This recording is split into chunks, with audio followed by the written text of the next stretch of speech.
Bismillahirrahmanirrahim. What caused me to make this video today is what happened yesterday, where a person that I met for the first time, he mentioned to me that the social ills that we face today cannot be reduced in the future, in the sense that we will always have a rising gap. So the problem today will be less than the problem tomorrow. So that no matter what we do, the problem will increase constantly over time.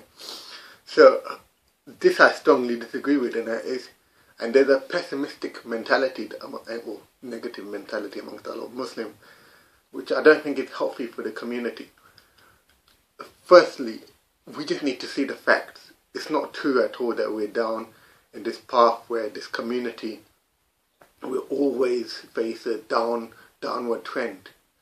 So maybe the whole ummah might face downward trends, but at the same time we know about the hadith of the Prophet about the revival of the ummah coming every century. We know about that, so we know that there are revivals in this Muslim ummah as well. And we also look at specific localities in the past where, for example, Sheikh Abdul Qadir al-Jilani or Sheikh Nizamuddin Awliya, within their local areas or within their countries, you can say, they created massive revivals of Islam and eradicated a lot of social problems, or economic problems, or even political problems in some circumstances.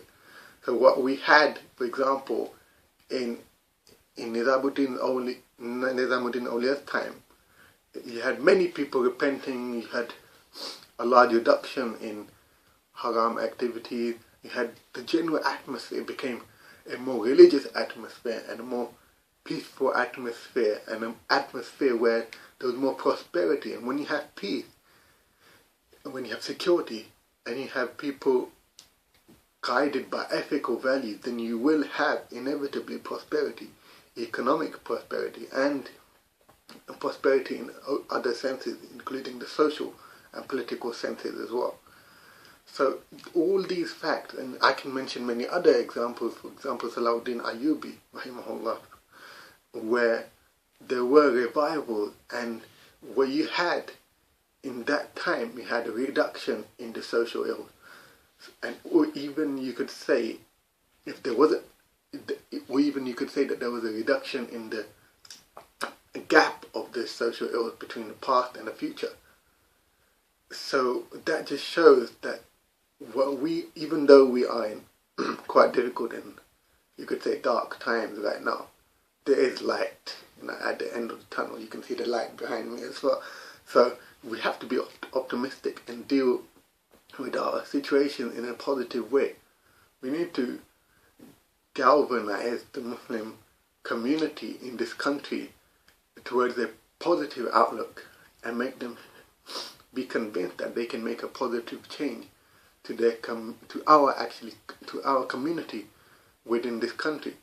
And once we are convinced of making a positive change, the next step would be to go about and implementing these ideas for positive change.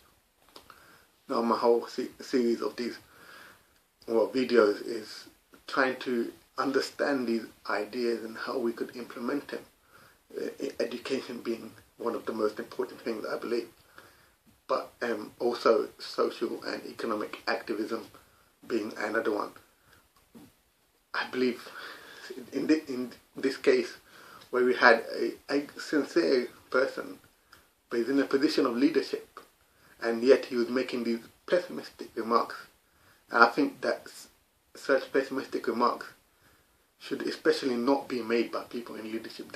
We should have people in leadership who are optimistic and who are convinced of the change, not deluded, but convinced of the change and can persuade the people of the change. So what we need to do as communities is to elect or put into positions those people who have positive mindset and optimistic personality. At the end of the day, the Holy Prophet Muhammad, he was a very optimistic type of person, optimistic personality. He was not pessimistic. He did not lose hope. He had hope, and that's what changed the Muslim Ummah and the whole world pretty much. And he's our example. Assalamu alaikum.